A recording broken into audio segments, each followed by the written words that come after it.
আসসালামু আলাইকুম। শুভ সন্ধ্যা। প্রিয় বিনিয়োগকারী ভাই-বোনেরা, আশা করি সকলেই শারীরিকভাবে সুস্থ আছেন। ইনডেক্স পর্যালোচনা এবং আপনাদের জিজ্ঞাসার কয়েকটি স্টক নিয়ে সংক্ষিপ্ত পরিসরের এই আলোচনায় আপনাদের সবাইকে জানাই স্বাগতম। সবার প্রতি বিনীত অনুরোধ থাকবে অবশ্যই আমাদের চ্যানেলটি সাবস্ক্রাইব করবেন এবং কোনো স্টক সম্পর্কে জিজ্ঞাসা থাকলে অবশ্যই আমাদেরকে কমেন্ট সেকশনে লিখে জানাবেন।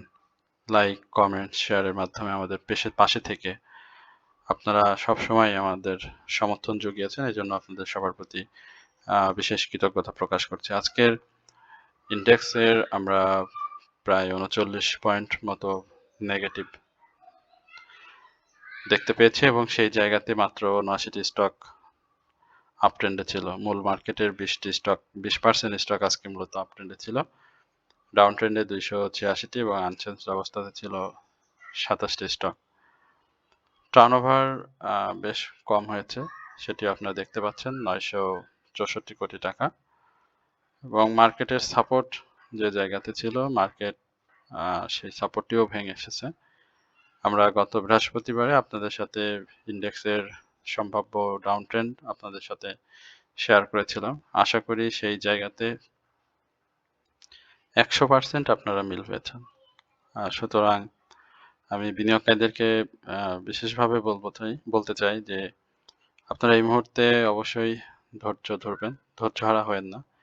আমাদের শেয়ার মার্কেটের এই যে প্রতি মাসে শুধু এই সাম্প্রতিক সময়ে না, আমরা সারাটা বছর, বিগত বছর এবং কি পূর্বের অনেক ইতিহাস দেখে এসেছি যে মার্কেটের গতিবিধি এরকমই হয়। অনেক খারাপ জায়গা থেকে আমরা শেয়ার মার্কেটে পার করে এসেছি। সুতরাং এই ধরনের পতন আমাদের কাছে খুব স্বাভাবিক। সুতরাং আপনারা যদি একটু ধৈর্য ধরতে পারেন, সময় দিতে পারেন, তাহলে একটা সময় দেখবেন যে মার্কেট তার আবার সেই স্বাভাবিক গতিতে ফিরে আসবে।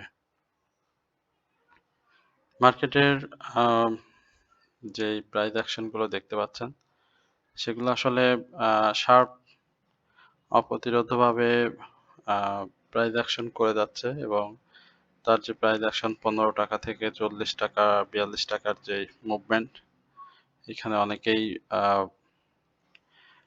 অনেক আগেই বের হয়ে গিয়েছেন, বাট এখন পর্যন্ত তার যে যাত্রা সেটি আমি বলবো যে অনেক রিস্কি। এই জায়গাতে অবশ্যই আপনাদেরকে বুঝে শুনে স্টকটি এন্ট্রি নিতে হবে। প্রফিট থাকলে প্রফিট নিয়ে নেবেন, সেটি স্বাভাবিক, কিন্তু অবশ্যই তার মুভমেন্টে চোখ রাখতে হবে। যে কোনো সময় এটি প্রাইস ফল করতে পারে। অ্যাপেক্স ফুড অনেকদিন পরে এসেছে, ভালো প্রাইস অ্যাকশন করেছে। এখন দেখা যাক সেই জায়গাতে আসলে কন্টিনিউ করে কিনা। তবে 290 ঘরে যখন ক্লোজ দিয়েছে, তখন এটি আরো স্বাভাবিকভাবেই সামনের দিকে মুভ করবে। বিডি ল্যাম্পস, অ্যাপেক্স স্পিনিং, এসআইপিএলসি দিনের শুরুতেই অনেক ডাউনে ছিল, দেখেছেন 121 টাকা সামথিং এর পর্যায়ে ছিল, না আরো ডাউনে ছিল এই স্টকটি এসআইপিএলসি। তো সেইখান থেকে কিন্তু চমৎকারভাবে ঘুরে এসেছে। এটিও আমরা নিয়মিতভাবে আপনাদের সাথে আলোচনা শেয়ার করেছি। সেক্টরের আলোচনাটা আসলে এখানে বলার মতো তেমন কিছুই নেই, কারণ যেখানে মার্কেটের মুভমেন্টই ছিল না, সেখানে সেক্টর মুভমেন্ট আসবে কিভাবে? মিউচুয়াল ফান্ড একেবারে তলানিতে দেখতে পাচ্ছেন। ফিনান্সিয়াল ইনস্টিটিউশন যেই জায়গাগুলো, আমরা যেই সেক্টরগুলো দেখেছি বেশ কয়েকদিন ধরে ছোট ছোট মুভমেন্ট করেছে, এখন তারা একেবারে তলানিতে এসেছে এবং এটা স্বাভাবিক কারেকশনের একটি পর্যায়ে হয়ে থাকে। সেটি হয়েছে। ইন্স্যুরেন্স ৬টি আপ ট্রেন্ডে ছিল, বাকি ৩৬টি down trend. Textile, engineer, pharma খুব অল্প, এগুলো বলার বেশি প্রয়োজন দেখছি না। একটু সেক্টর বাই চার্টটা দেখে আসি। চার্টের এই জায়গাটা দেখতে পাচ্ছেন, একটা সাপোর্টের যেই এটি রয়েছে ৫,৮০৪, বাট আমার কাছে মনে হয় যে ৫,০০০ আর একটু দূরে দেখি আমরা, যদি তার সাপোর্টটাকে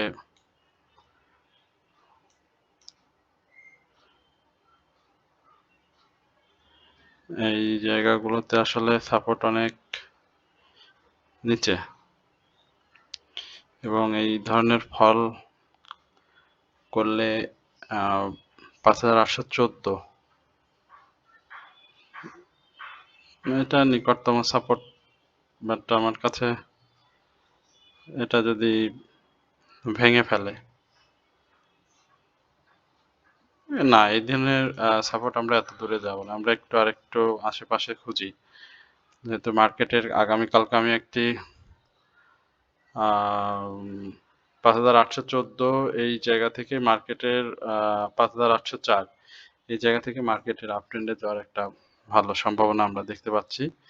এবং যে ক্যান্ডেল যেটি এসেছে সেটি অবশ্যই ভালো না, তবে যে ডাউন ট্রেন্ডটি হয়েছে এবং 2 দিনের প্রায় 70 পয়েন্টের মতো মার্কেটে নেই হয়ে গিয়েছে, এবং আরএসআইটাও অনেক ডাউন এসেছে, এবং পূর্বের যে আরএসআই এবং আজকের যেটা সেখান থেকেও 54তে আমরা দেখেছিলাম আরএসআই ঘুরে গিয়েছিল, এখানে কিন্তু 51-এ অবস্থান করছে। তো সেই জায়গাতে 5814 এটাই হচ্ছে সম্ভাব্য সবচেয়ে নিকটতম সাপোর্ট, এবং 5804 এই জায়গা থেকে ইনশাল্লাহ ইনশাল্লাহ ইন্ডেক্স চেষ্টা করবে তার মুভমেন্টটাকে আবার সচল করার জন্য। তবে আমি সম্ভাব্য সিনারিও যেটি আপনাদেরকে বলতে চাই সেটা হচ্ছে যে আগামীকালকের পজিটিভ মুভমেন্ট দেখে আপনারা যেন এখানে বাই করার জন্য খুব অস্থির হয়ে যেন না পড়েন। অবশ্যই 3-4 দিন একটু অবজারভেশন করেন। স্বাভাবিকভাবে আজকে ব্ল্যাক সানডে আমরা অনেক ক্ষেত্রেই দেখেছি মার্কেটের, এবং সেটি আজকেও হয়েছে। মার্কেট বেশ সাইডওয়ে মুভমেন্ট নিয়েছিল, এবং সাইডওয়ে মুভমেন্টের পরে সচরাচর অধিকাংশ ক্ষেত্রেই ডাউন ট্রেন্ড আমরা দেখি। সেই জায়গায় ডাউন ট্রেন্ড হয়েছে, এবং সামনে দিনগুলোতে আমরা মার্কেটের এই জায়গা থেকে একটা মুভমেন্ট প্রত্যাশা করছি। আশা করি যারা নিয়মিতভাবে আমাদের আলোচনা শোনেন তারা এই ব্যাপারগুলো একটু মিলিয়ে দেখবেন। ইনশাল্লাহ আমরা চাই যেন মার্কেট এখান থেকে ঘুরে যাক। আর যদি সম্ভাব্য যে সাপোর্টগুলোর কথা আপনাদেরকে বললাম, এখান থেকে যদি ইন্ডেক্স সাপোর্ট নিতে না পারে তাহলে এটি কিন্তু আরও বেশি ডাউনে চলে আসবে, এটিও আপনারা মাথায় রাখবেন। এবং সেক্ষেত্রে 5784 এই লেভেলে মার্কেট আসার সম্ভাবনা থাকবে। এরপরে আমরা আপনাদের জিজ্ঞাসার কয়েকটি স্টক নিয়ে সংক্ষিপ্ত পরিসরে আলোচনা করব। আলোচনার শুরুতেই আপনাদেরকে আমাদের ওয়াচ লিস্ট সম্পর্কে বলতে চাই। যারা ওয়াচ লিস্ট ব্যাপারে আমাদের সাথে যোগাযোগ করেছেন বা ওয়াচ লিস্ট নিয়েছেন তারা অবশ্যই আমাদের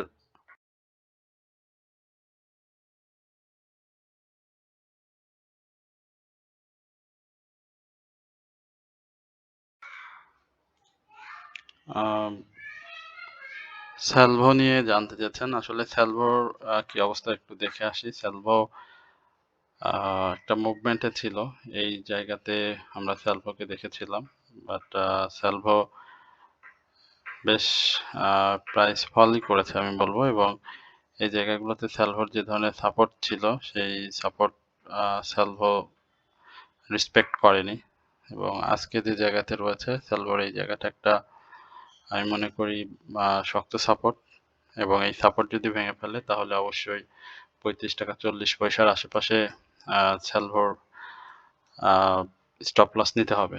আর যেহেতু আরএসআই এখানে 41-এ অবস্থান করছে, এবং একটু দীর্ঘ সময় স্যালভো কেমিক্যালে আমরা দেখতে পাচ্ছি সেল সিগন্যাল রয়েছে, তবে সেক্টরের মুভমেন্ট রয়েছে। আশা করি 35-40 এই জায়গার মধ্যে হতেই স্যালভো তার প্রাইস মুভমেন্টে ফিরে আসার চেষ্টা করবে। ইতিমধ্যেই আপনারা দেখেছেন যে 27 টাকার যে রেঞ্জটি ছিল প্রাইস, সেই জায়গা থেকে কিন্তু স্যালভো ভালো মুভ করেছে। আশা করি যে স্যালভো এই যে সাপোর্ট, এই সাপোর্টটাকে স্যালভো অবশ্যই রেসপেক্ট করবে, এবং এখান থেকেই সামনের দিনগুলোতে আবার নতুন করে তার প্রাইস মুভমেন্ট শুরু করবে। 35-40 এই জায়গাটা স্যালভোর জন্য অত্যন্ত গুরুত্বপূর্ণ, সুতরাং যারা স্যালভো অনেক বেশি প্রাইজে বাই করেছেন। খুব বেশি প্রাইজে বলতে স্যালভোর ইয়ারলি হাই ছিল 40 টাকা 80 পয়সা। তো সেই জায়গাতে আসলে অবশ্যই একটা স্টপ লসের জায়গা ইতিমধ্যে আপনারা ছেড়ে এসেছেন যারা স্টপ লস নিতে পারেননি। তো এখন যেহেতু রয়ে গিয়েছে সেখানে আপনাকে এই রিস্কটা নিতে হবে, ঝুঁকিটা নিয়ে 35-40 এর আশেপাশে থেকেই যদি মুভ করে তাহলে আপনি সেখানে অ্যাডজাস্টমেন্টেরও সুযোগ পাবেন। সুতরাং 35-40 এর এই জায়গাটা একটু বিশেষভাবে নজর দিবেন। আশা করি স্যালভো এইখান থেকেই তার প্রাইসটাকে আপট্রেন্ডে নিয়ে যাওয়ার চেষ্টা করবে। আমরা খান ব্রাদার্স নিয়ে একটু কথা বলতে চাই। খান ব্রাদার্স নিয়ে অনেকেই জানতে চেয়েছেন। খান ব্রাদার্সের ব্যাপারে আমাদের চ্যানেলেই খুব পরিপূর্ণ আলোচনা, আমি বলবো যে পরিপূর্ণভাবে আপনাদেরকে বলেছিলাম যে খান ব্রাদার্সের মায়া ত্যাগ করার কথা। আমি অনেক আগেই এটি বলেছি। অনেকেই আমার এই আলোচনা শুনে একটু অসন্তুষ্টি হয়েছিলেন, বাট পরবর্তীতে তারা কিন্তু আমার এই আলোচনার সাথে সম্পূর্ণভাবে এগ্রি হয়েছেন। যখন খান ব্রাদার্স 48 টাকার পরে প্রাইস ফল করেছে এবং এই স্টকটি 55, 53, অ্যাকচুয়ালি 50 টাকার আশেপাশে এই স্টকটির অনেক বেশি বায়ার ছিল এবং আমরা তখন দেখেছি স্টকটি যথেষ্ট পরিমাণ ভলিউমও করেছে, কিন্তু প্রাইসটা আপ ট্রেন্ডে নিতে সক্ষম হয়নি। পরবর্তীতে ধাপে ধাপে 2-1 টাকা প্রাইস অ্যাকশন করে ভলিউম ধরে রেখেছে।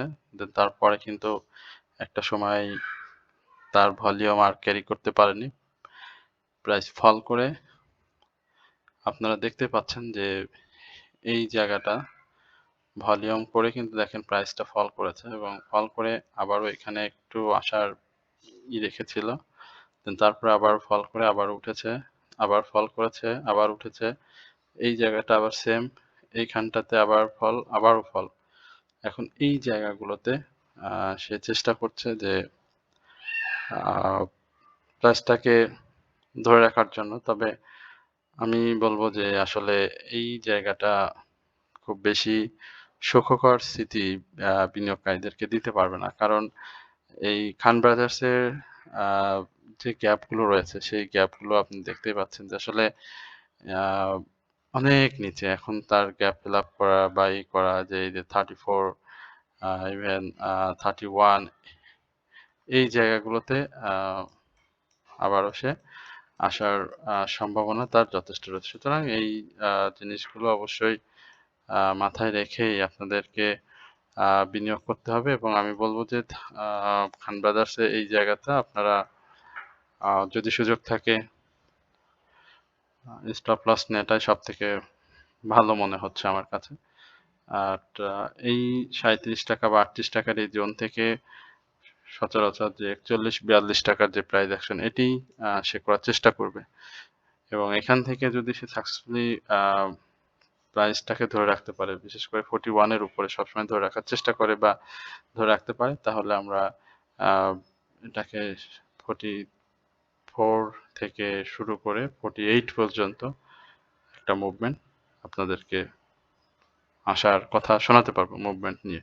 কিন্তু এখন যদি সেটা না করতে পারে তাহলে সে প্রাইসটা আবারও ডাউন ট্রেন্ডে নিয়ে আসবে। আমাদের ইন্ট্রাকো নিয়ে আলোচনা ছিল এবং আমি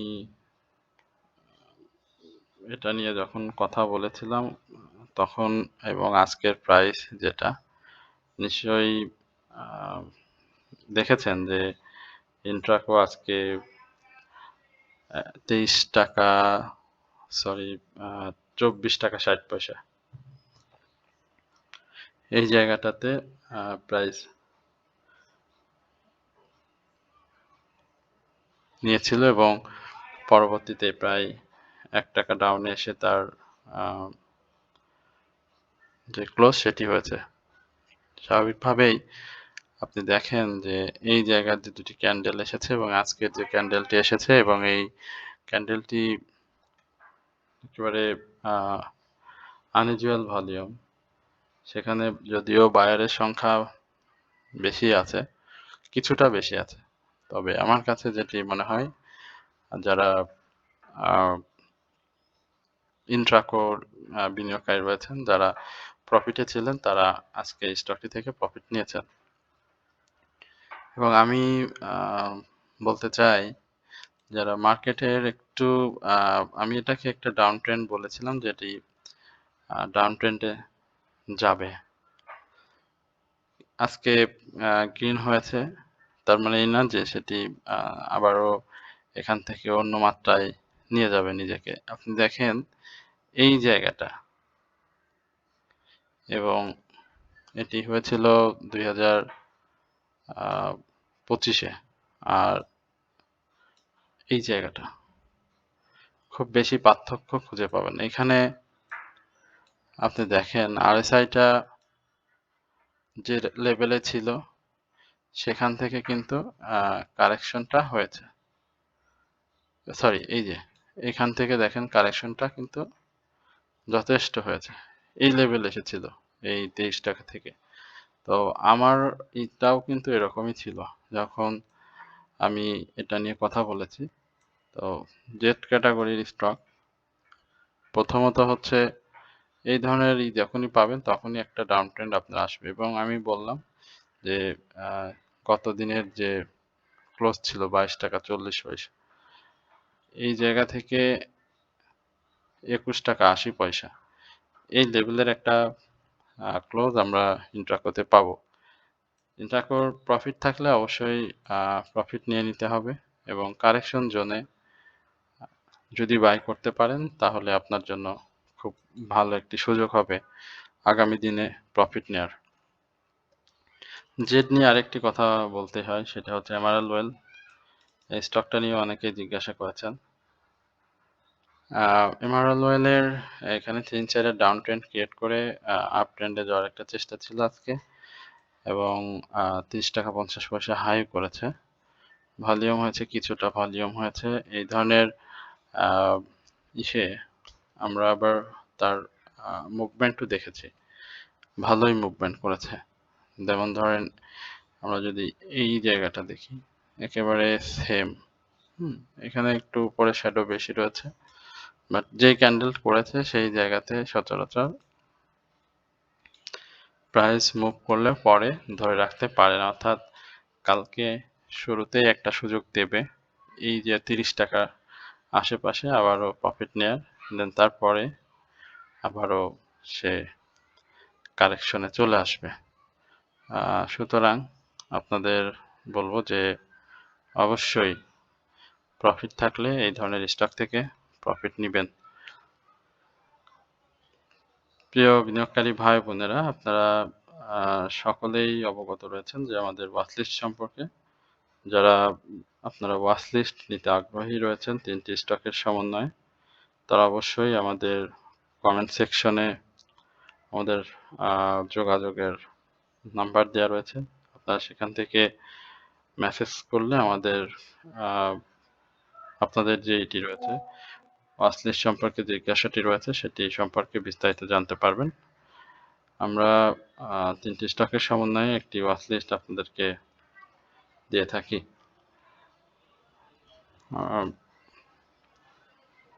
বেস্ট হোল্ডিং নিয়ে একটু জানতে চাচ্ছেন, আমরা একটু বেস্ট হোল্ডিংটা এক নজরে দেখে আসি। এটি আরও ডাউনে আসবে এবং 15 টাকা 20 পয়সার সাপোর্ট চেষ্টা করবে বেস্ট হোল্ডিং। একটা মুভমেন্ট তো এই যে হয়েছে আর কি, হ্যাঁ। তো এই ধরনের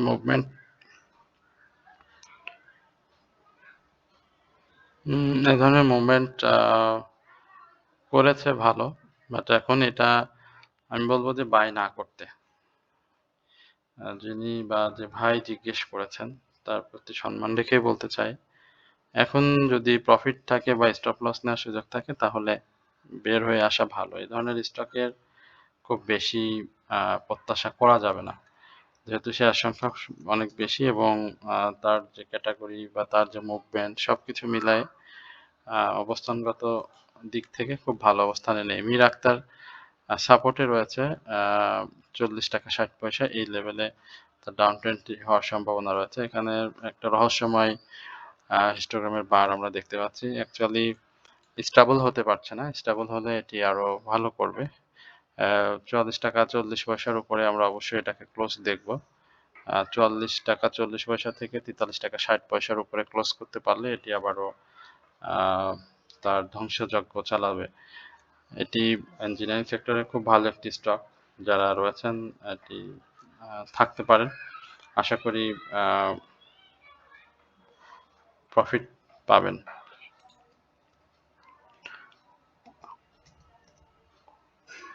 মন্দু শ্রমিক এই স্টকটি 3 ডাউন ট্রেন্ড এটার এখন তো সুযোগ তো দিয়েছে, অনেকবার সুযোগ দিয়েছে। এখান থেকে একটা যাত্রা হয়েছিল, অনেকেই এই লেভেলে বাই করেছেন।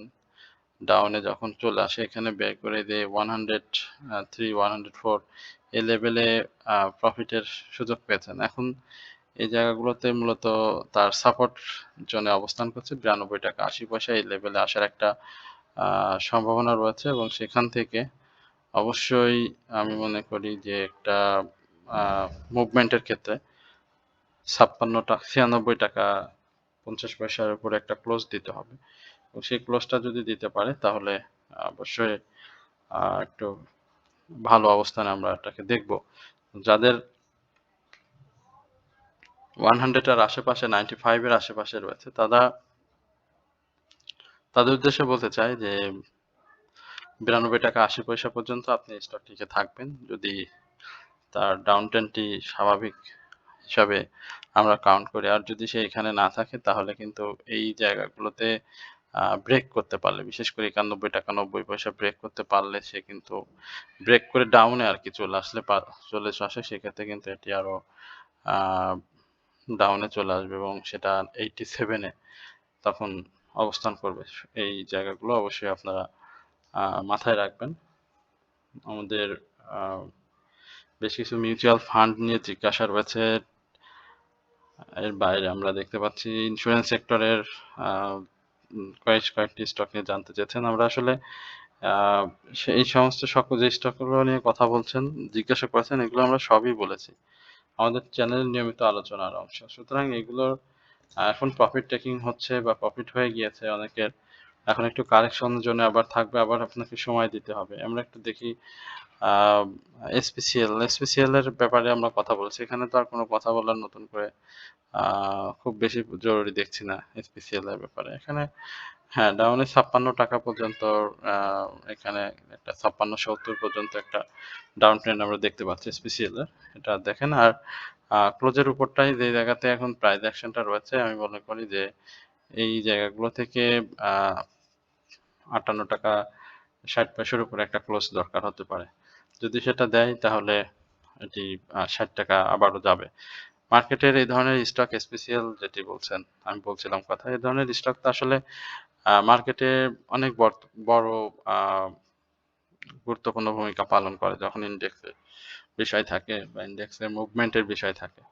আশা করি যে এটা সময় দিলে অবশ্যই ভালো করবে। কারণ আপনার দেখেন যে ফলোর পরবর্তী সময়ে এখানে আমরা যে স্টকগুলো নিয়ে আপনাদের সাথে বেশি কথা বলি সে সমস্ত স্টকের যে ডাউন ট্রেন্ড ছিল এই যে ফ্লোরের যে জায়গাটা, হ্যাঁ, ফ্লোর উঠাই দেওয়ার পরে স্টকগুলো আসলে দেখেন কোথায় চলে এসেছে। হ্যাঁ, এই যে 27 টাকা, তো সেই 27 টাকা থেকে এই স্টকগুলোর প্রাইসটা এখন কোথায়, তাই না? সে ফ্লোরের নিচেও কিন্তু ফ্লোর যখন ছিল না তখনও কিন্তু তার প্রাইসটা এত ডাউনে ছিল। সুতরাং সেখান থেকে যে স্টকগুলো এভাবে ঘুরে আসে অবশ্যই আপনাদেরকে সেই সমস্ত স্টকের প্রতি যদি বিশ্বাস হারিয়ে ফেলেন তাহলে কিন্তু আসলে খুব কষ্টদায়ক। আশা করি যে স্পেশাল যে ডাউন ট্রেন্ডের কথা বলছিলাম সেই ডাউন ট্রেন্ডের মধ্যে থেকেই তার যে যাত্রা আপ ট্রেন্ড সেটি করবে। 56 টাকা 70 পয়সা যেমন এই লেভেলটি আসলে ডাউনে আসার একটা সম্ভাবনা রয়েছে। রহিম টেক্স আমরা সর্বশেষ নিয়ে কথা বলে আজকে আলোচনা শেষ করব। রহিম টেক্সের আবারও একটা সম্ভাবনা রয়েছে। রহিম টেক্স শুধু না, লো পেইডের যে স্টকগুলো রয়েছে সবই এখন একটু মুভমেন্টে যাওয়ার চেষ্টা করছে। এখানে ৳222 র উপরে একটা ক্লোজ দরকার হবে। এখানে একটা ক্লোজ দিলে 230 এর উপরে স্টকটি চলে যাবে এবং 208 থেকে 222 এই জায়গাতে প্রফিট টেকিংও হবে। সুতরাং প্রফিটটা অবশ্যই নিতে হবে। হিস্টোগ্রামের বার বা অন্যান্য যে সিগন্যালগুলো রয়েছে খুব চমৎকার পর্যায়ে আছে স্টকটিতে। আম ইন্ডেক্সের পজিটিভ মুভমেন্ট যদি ২-৪ দিন থাকে এটি কিন্তু ৳212 একটা ভালো এন্ট্রি জোন ছিল। এখানে যারা ৳212 এন্ট্রি নিতে পেরেছেন তাদের জন্য শুভকামনা। এবং এখান থেকে ২০৮, ২১২ এই জোনটি খুব মূলত এন্ট্রি লেভেল ছিল। আমরা এটি একাধিক আমাদের চ্যানেলে আলোচনা করেছি এবং এখান থেকে ব্রেক করলে এই ২৩০ টাকা ২২২ থেকে ২৩০ এর এই জায়গাটা একটু নজর রাখেন। এখান থেকে ব্রেক করলে এটি আরো ভালো হবে। ২০৮ এটা তো ২৬৭ পর্যন্ত আমাদের ছিল। ২৬৭ এখানে আমরা দেখেছি ২৬৫, হ্যাঁ? ক্লোজ ছিল আমরা ২৬৭ তে এখানে বের হইছি। ৯৮, ৯৭ এ বাই করার একাধিক চান্স গিয়েছে। সরি, হ্যাঁ, ১৯৮, ৯৭ এ বাই করার এই জায়গাগুলোতে অনেক চান্স হয়েছে।